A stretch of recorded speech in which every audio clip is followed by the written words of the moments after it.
എൻ്റെ പേര് ടിൻസി, എൻ്റെ ഹസ്ബൻഡ് ജോർജ്. ഞങ്ങൾ ലണ്ടനിൽ നിന്ന് വരുന്നു. അമ്മയ്ക്കും തിരുക്കുമാരനും 1000 നന്ദി. എൻ്റെ പ്രതിഷേധത്തിൻ്റെ ഒരു സാക്ഷിയാക്കിയതിന് 1000 നന്ദി പറയുന്നു. ഞാൻ ആദ്യമായിട്ട് ഉടമ്പടി എടുത്ത് 2019 അന്ന് ഞാൻ സാക്ഷ്യം പറഞ്ഞിരുന്നു. ഇത് എൻ്റെ രണ്ടാമത്തെ സാക്ഷ്യമാണ്. ഇന്ന് 2025. അത് കഴിഞ്ഞ് എല്ലാ വർഷവും ഞാൻ ഓൺലൈനിൽ എല്ലാം കറക്റ്റായിട്ട് ഓൺലൈൻ ഉടമ്പടി എടുത്തിരുന്നു. 2025 നവംബറിൽ ഞങ്ങൾക്ക് അമ്മയും ദൈവവും ഈശോയും കൂടെ കൊടുത്തുന്ന ഒരു അനുഗ്രഹത്തിന് നന്ദി പറയാനാണ് ഞങ്ങളിപ്പോൾ ഇവിടെ നിൽക്കുന്നത്. ഞങ്ങൾ ലണ്ടനിൽ റെഡ് ഹിൽ എന്നൊരു സ്ഥലത്ത് ക്വൈറ്റ് എക്സ്പെൻസീവ് പ്ലേസാണ്. അവിടെ ഒരു 4 ബെഡ്റൂം ഡിറ്റാച്ച്ഡ് ഹൗസ് പള്ളിക്കടുത്ത് അമ്മ മാതാവ് ഈശോയും കൂടെ തന്നു. ഞാൻ ഉടമ്പടിയിൽ എഴുതിയിരുന്നു എനിക്ക് ഒരു 4 ബെഡ്റൂം ഡിറ്റാച്ച്ഡ് ഹൗസ് പള്ളിക്കടുത്ത് തരണമെന്ന്. അത് എഴുതി വെച്ചു. അച്ഛൻ പറഞ്ഞ പോലെ ഞാൻ പിന്നെ ഒന്നും ഓർത്തിരുന്നേ ഇല്ല, അതിനെപ്പറ്റി വറിയായും ഇല്ല. അത് കഴിഞ്ഞ് ജൂണിൽ ഒരു വീട് വന്നു. സാധാരണ ഒരു വീട് എടുക്കുമ്പോൾ അവിടെ നമ്മളൊരു മിനിമം ഏറ്റവും കുറഞ്ഞ ഒരു 10 വീടെങ്കിലും സാധാരണ കാണാൻ പോകണം. ഞങ്ങൾ ഈ ആദ്യത്തെ വീടാണ് കണ്ടത്. ആ വീട് കണ്ടു. ഞങ്ങൾ മാതാവിനോട് പറഞ്ഞു, അമ്മ നിനക്ക് ഇഷ്ടമെങ്കിൽ നീ ഈശോയും കൂട്ടി അവിടെ വരണമെന്ന് പറഞ്ഞു. ഞങ്ങൾ രണ്ടുകൂടെ വീട് കാണാൻ പോയി. ഉപ്പും കൊണ്ടാണ് മാതാവിൻ്റെ ഇവിടുത്തെ ഉടമ്പടി ഉപ്പും കൊണ്ടാണ് പോയത്. അങ്ങനെ ഞങ്ങൾ വിശ്വാസ പ്രമാണം ചൊല്ലി വീട് കാണാൻ ചെല്ലുന്നു. അവിടെ കണ്ടിന് ഉപ്പിട്ടു പ്രാർത്ഥിച്ചു, വിശ്വാസ പ്രമാണം ചൊല്ലി പ്രാർത്ഥിച്ചു. അത് കഴിഞ്ഞ് വീട് ഞങ്ങൾ ആഗ്രഹിച്ചതിനെക്കാട്ടും വളരെ ഞങ്ങളുടെ പരിമിതിക്കിനും ഒത്തിരി മുകളിലായിട്ട്, ഞങ്ങളുടെ കഴിവിനും ഒത്തിരി മുകളിലായിട്ടൊരു വീട് ദൈവം തന്നു. അത് ഒരിക്കലും ഞങ്ങളുടെ കഴിവല്ല, അത് മാതാവ്. It's not by Mary, it's by grace. എനിക്ക് 100% പറയാൻ പറ്റും. ഞങ്ങൾക്ക് അതിനുള്ള ഒരു യോഗ്യതയില്ല, പക്ഷെ അത് ദൈവം തന്നു. അങ്ങനെ പിന്നെ വീട് പണിത് കഴിഞ്ഞപ്പോൾ വീടിൻ്റെ ഫ്രണ്ടിൽ ഏറ്റവും ലിവിങ് റൂമിൽ ഒരു അൾത്താര ഹസ്ബൻഡ് തന്നെ ഉണ്ടാക്കി. അത് ആര് വീട്ടിൽ വന്നാലും ഫസ്റ്റ് ആൾത്താര ഈശോയ്ക്കുള്ള സ്ഥാനമാണ് ഫസ്റ്റുകൾ കൊടുത്തിരിക്കുന്നത്. പിന്നെ ഞാൻ അവിടെ സൺഡേ സ്കൂൾ അധ്യാപികയാണ്. കഴിഞ്ഞ 7 വർഷമായിട്ട് ഒരു സൺഡേ പോലും ഞങ്ങൾ പള്ളി മുടക്കിയിട്ടില്ല. ഇത്രയും വർഷമായിട്ട് എല്ലാ സൺഡേയും കറക്റ്റ് പള്ളിയിൽ പോകും. അതുപോലെ ഈവനിങ് പ്രേയേഴ്സ്, കുരിശുവര ഒന്നും മുടക്കാറില്ല. ഞാൻ ഡ്യൂട്ടിക്ക് പോയാൽ തന്നെയും പിള്ളേരും ഹസ്ബൻഡ് പ്രാർത്ഥിക്കും. ഞങ്ങൾ അല്ലെങ്കിൽ നേരത്തെ പ്രാർത്ഥിക്കും. അതാണ് സാധാരണ ചെയ്യാറ്. ഹസ്ബൻഡിൻ്റെ ജോലിയെ പറ്റിയാണ്. ഞങ്ങൾ സൗദിയിലായിരുന്നു. 7 വർഷങ്ങൾക്ക് മുമ്പ് ഞങ്ങൾ സൗദിയിലായിരുന്നു. അവിടെ ഇലക്ട്രീഷ്യനായിരുന്നു. പക്ഷേ അത് കഴിഞ്ഞ് UK വന്നാലും നമ്മൾ ഇലക്ട്രീഷ്യൻ ജോലി ചെയ്യണമെങ്കിൽ നമ്മൾക്ക് അവിടുത്തെ എല്ലാ എക്സാമും പാസ്സാവണം. അവിടുത്തെ ഇലക്ട്രിക്കൽ എക്സാംസ് വെരി ഡിഫിക്കൽട്ടാണ്. അദ്ദേഹത്തിന് ലാംഗ്വേജ് ബാരിയർ ഉണ്ടായിരുന്നിട്ട് പോലും എല്ലാ എക്സാമും ഫസ്റ്റ് അറ്റംപ്റ്റിൽ തന്നെ പാസ്സായി. ഞാനത് എടുത്തിരുന്ന ഉടമ്പടി കാശ് രൂപം, ഒരു മാതാവിൻ്റെ കാശ് രൂപം അതത് കൊടുത്തു വിട്ടു. അതുപോലെ തന്നെ ഉപ്പും കൊടുത്തു വിട്ടു. പ്രാക്ടിക്കൽ എക്സാമിന് മുമ്പ് ഞാൻ പറഞ്ഞു, അവിടെ ഉപ്പിട്ട് പ്രാർത്ഥിക്കുക, ഉറപ്പായിട്ടും പാസ്സാകുമെന്ന്. അദ്ദേഹത്തിന് തന്നെ വിശ്വസിക്കാൻ പറ്റിയില്ല. അദ്ദേഹം എല്ലാ എക്സാമും ഫസ്റ്റ് അറ്റംപ്റ്റിൽ തന്നെ പാസ്സായി. അതിന് മുമ്പ് ഇത് വീട് കിട്ടുന്നതിന് ഒരു മാസം മുമ്പാണ്. അപ്പോൾ അത് കഴിഞ്ഞ് ഞങ്ങളൊരു ജോലിക്ക് അപ്ലൈ ചെയ്തപ്പോൾ ആദ്യത്തെ 3 months സാധാരണ എല്ലായിടത്തും പ്രൊബേഷൻ പീരീഡാണ്.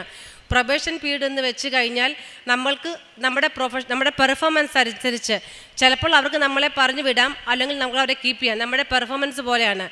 ആ സമയത്താണ് ഈ വീട് കിട്ടുന്നത്. ഇത് കഴിഞ്ഞിട്ട് അപ്പോൾ ഹസ്ബൻഡ് പോയി കമ്പനിയിൽ ചോദിച്ചു, എനിക്കൊരു വീട് വന്നിട്ടുണ്ട്, എനിക്കൊരു ലെറ്റർ തരുമോ എന്ന് ചോദിച്ചു. അപ്പോൾ പ്രൊബേഷണൽ പീരീഡ് മോർഗേജ് ഓഫീസർ, അതായത് ബാങ്കിൽ നിന്ന് മോർഗേജ് അപ്രൂവ് ചെയ്യുന്ന ഓഫീസർ പറഞ്ഞു, പ്രൊബേഷണൽ പീരീഡ് ആണെങ്കിൽ നമ്മൾ തരത്തില്ല, നമുക്ക് മോർഗേജ് തരാൻ പറ്റത്തില്ല.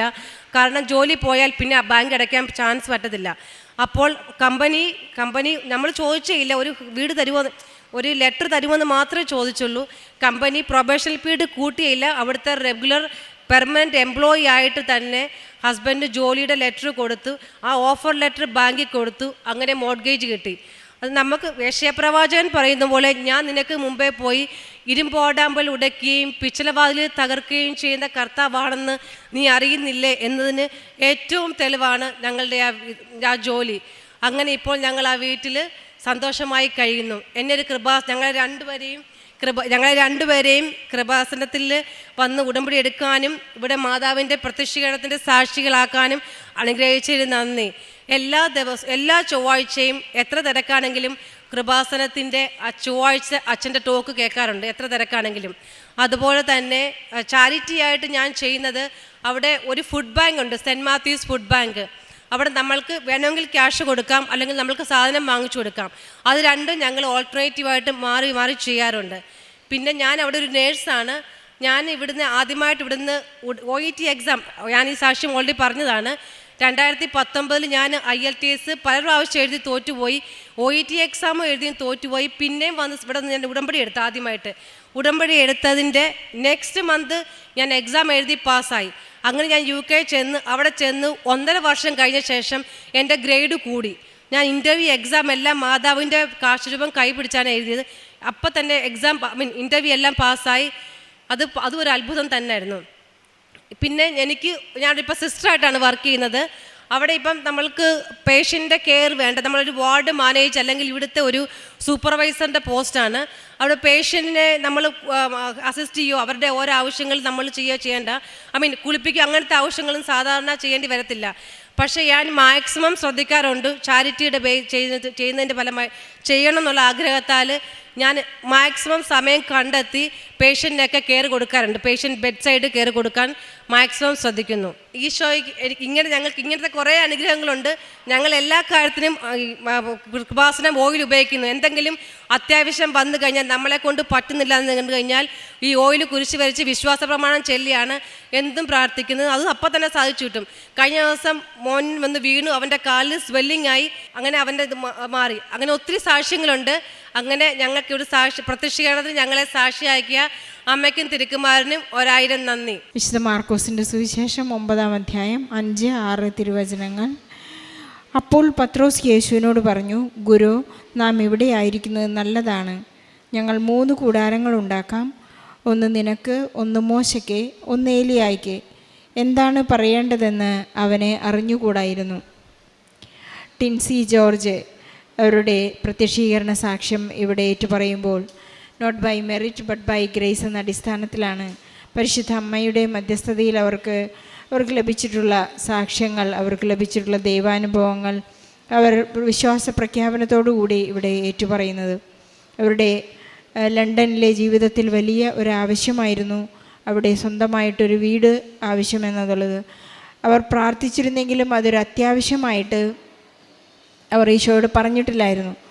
ഉടമ്പടി വളരെ കൃത്യമായി ഇവിടെ നിന്ന് പോയതിനു ശേഷം അവരുടെ 3 മാസക്കാലത്തെ ആ ഇനീഷ്യൽ പീരീഡ് കഴിഞ്ഞപ്പോഴും അവർ ഓൺലൈൻ ഉടമ്പടി വീണ്ടും ചെയ്ത് അവർ ഈശോയോടുള്ള വിശ്വസ്തത അവർ പ്രഖ്യാപിച്ചുകൊണ്ടിരുന്നു. അപ്പോഴാണ് മറ്റു പലരും പല വീടുകൾ അന്വേഷിച്ച് പല പ്രാവശ്യം അന്വേഷണങ്ങളും സംസാരങ്ങളും കഴിഞ്ഞതിന് ശേഷം കിട്ടുന്ന ഒരു വീടിന് പകരം ആദ്യമായി ഒരു വീട് കാണാൻ പോയപ്പോൾ അത് അമ്മയ്ക്ക് ഇഷ്ടപ്പെടുന്ന വീടാണെങ്കിൽ ഈശോ വീടിൻ്റെ നാഥനായി അവർക്ക് പ്രതിഷ്ഠിക്കാൻ വേണ്ടിയുള്ള വലിയ ഉദ്ദേശത്തോടു കൂടി തന്നെ അമ്മയ്ക്ക് ഇഷ്ടപ്പെട്ട ഒരു വീടാണെങ്കിൽ ഞങ്ങൾക്കിത് തരണമെന്നുള്ള പ്രാർത്ഥനയോടുകൂടി ഉടമ്പടിയുപ്പ് അവിടെ വിതറി വിശ്വാസ പ്രമാണം ചൊല്ലി പ്രാർത്ഥിച്ചപ്പോൾ അമ്മ തന്നെ ആ വീട് അവരാഗ്രഹിച്ചതുപോലെ പള്ളിക്കടുത്ത് തന്നെ അവർക്ക് വീട് നൽകുകയും അവർക്കവിടെ സുഖമായി ജീവിക്കാനുള്ള ഈശോയ്ക്ക് വേണ്ടിയുള്ള ഒരു അൾത്താര തന്നെ ജോർജ് അവിടെ ഒരുക്കി എന്നുകൂടി സാക്ഷ്യപ്പെടുത്തുന്നു. അതുപോലെ തന്നെ അവർക്ക് ഇലക്ട്രിക്കൽ എക്സാം പാസ്സായതിനെക്കുറിച്ച്, ഹസ്ബൻഡിൻ്റെ എക്സാമിനെ കുറിച്ച് പറയുകയുണ്ടായി. ഓരോ തവണയും അവർക്ക് വളരെ സങ്കടത്തോടു കൂടി അവരവിടെ ജീവിക്കുമ്പോൾ ഉടമ്പടി നേർച്ച വസ്തുക്കൾ ഉപയോഗിച്ചുകൊണ്ടാണ് അദ്ദേഹം ആ പരീക്ഷയ്ക്ക് പോയത്. അതിൽ അദ്ദേഹം പാസ്സാവുകയും അദ്ദേഹത്തിൻ്റെ പ്രൊബേഷണൽ പീരീഡ് കഴിയുന്നതിന് മുൻപ് തന്നെ പെർമനൻ്റ് എംപ്ലോയി ആയി അദ്ദേഹത്തിന് അവിടെ ജോലി ലഭിക്കുകയും വീടിനുള്ള എല്ലാ സാധ്യതകളും പരിശുദ്ധ അമ്മ ഈശോയിൽ നിന്ന് പ്രാപിച്ചു കൊടുക്കുകയും ചെയ്തു. ഒന്നിനു പുറകെ ഒന്നായി അവർക്ക് കൃപയ്ക്ക് മേൽ കൃപയും അനുഗ്രഹങ്ങളും അഭിഷേകവും നൽകിയെന്നതിൻ്റെ ഒരു തെളിവ് കൂടിയാണ് ടിൻസിയെ 6 ബാൻഡ് നേഴ്സായിട്ട് അവിടെ ഉയർത്തിയിരിക്കുന്നു. എങ്ങനെ ഒരു മലയാളിക്ക് വിളി ലഭിക്കുന്നത്, ഉടമ്പടി ലഭിക്കുന്നത് വെറും നമുക്കവിടെ ഒരു നല്ല ജീവിതത്തിനോ അല്ലെങ്കിൽ കംഫർട്ടഡ് ലൈഫിനോ വേണ്ടിയല്ല, അത് ഈശോയെ എല്ലാ മുക്കിലും മൂലയിലും ഈശോയെ പ്രഖ്യാപിക്കുവാനും തിരുവചനം എത്തിക്കുവാനും വേണ്ടിയാണെന്നുള്ള ഉറപ്പോടും ബോധ്യത്തോടും കൂടി നമുക്കെവിടെയും ജീവിച്ചുകൊണ്ട് നമുക്ക് ഈശോയെ സാക്ഷ്യപ്പെടുത്തി ജീവിക്കാം. ടിൻസി ജോർജിൻ്റെ ഈ സാക്ഷ്യത്തോടൊപ്പം വിദേശങ്ങളിലായിരിക്കുന്ന പ്രവാസികളായി കഴിയുന്ന എല്ലാ മക്കളുടെയും വീട് സംബന്ധമായ കാര്യങ്ങളായാലും ജോലി സംബന്ധമായ കാര്യങ്ങളായാലും എല്ലാ പ്രതിസന്ധികളെയും ഈ സാക്ഷ്യത്തോട് ചേർത്ത് വെച്ച് ഈശോയ്ക്കും പരിശുദ്ധ അമ്മയ്ക്കും നല്ലൊരു കയ്യടിയോടെ നന്ദി പറഞ്ഞുകൊണ്ട് ഈ സാക്ഷ്യം നമുക്ക് സമർപ്പിക്കാം. അത്യപൂർവ ദൈവാനുഭവങ്ങൾ ഇനി നിങ്ങൾക്കും സ്വന്തം. ഈ യൂട്യൂബ് ചാനൽ ഇതുവരെ സബ്സ്ക്രൈബ് ചെയ്തിട്ടില്ലെങ്കിൽ ഇപ്പോൾ തന്നെ സബ്സ്ക്രൈബ് ചെയ്യുക. ഈ വീഡിയോ ഇപ്പോൾ തന്നെ നിങ്ങളുടെ സുഹൃത്തുക്കൾക്ക് ഷെയർ ചെയ്തുകൊണ്ട് കർത്താവിൻ്റെ പ്രേക്ഷിതരാകുക.